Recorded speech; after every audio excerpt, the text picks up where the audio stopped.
अरे यार चल ना, कल होली तैयारी करना है। चल।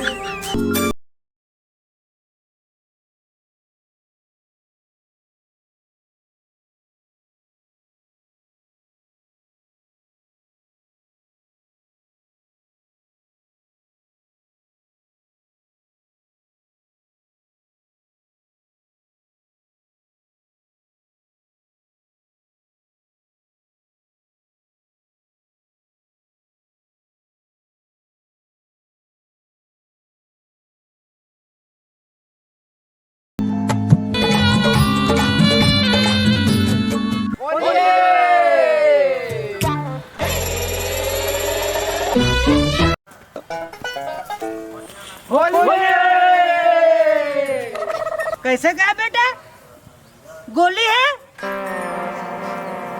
अरे नहीं लागे बेटा, मोला गोली खाबो अभी ले सारा हो पीर की आगे है बे।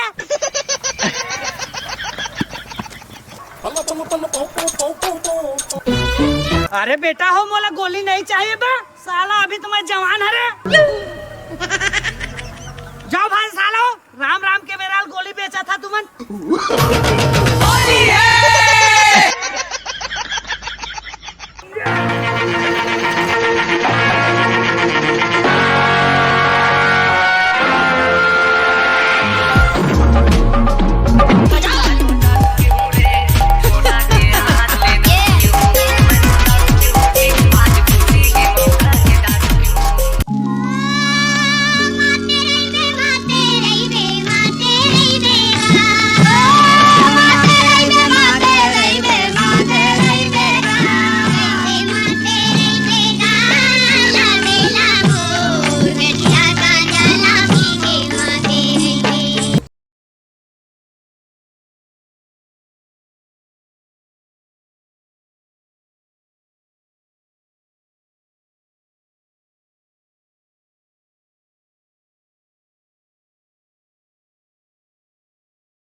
ये बाटल घरा सिरागे जी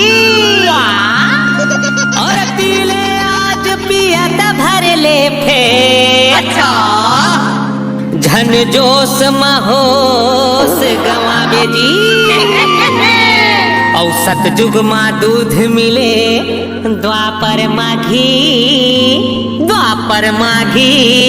अरे कल जुग मा दारू मिले कूद कूद के पीर भटो कूद कूद के पीर। कल जुग मा दारू मिले कूद कूद के पीर भटो कूद कूद के पीर। सत जुग मा दूध मिले द्वापर माघी, अरे द्वापर माघी कल जुग मा दारू मिले कूद कूद के पीर भटो कूद कूद के पीर।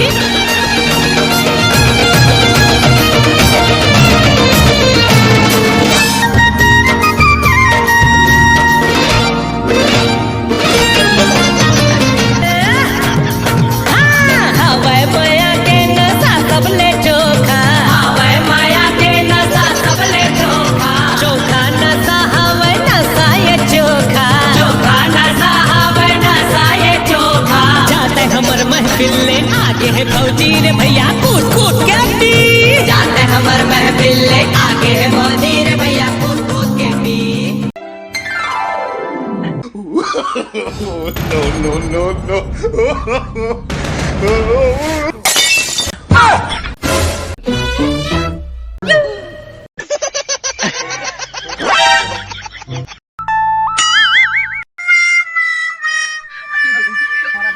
तो राखी नहीं दिखाते अब ले कामा धोवा मैं रोगा डहा में बैठे हस दुल्हा नहीं बैठते रोगी काबे कुरियम बैठिया तू मन कुरियम बैठ दारा ना ए रोगा भरा है कारे अगर तो कुरिया में नहीं कहा था धुरिया में बैठ कहा था। ये रोगी कुरिया तो बैठे कर देख तो लुगराम पोछिया सफा पानी गिरा दिस रोगी अब कैसे करा मैं दादा थोकस पहुंचे तल पहुंच ले था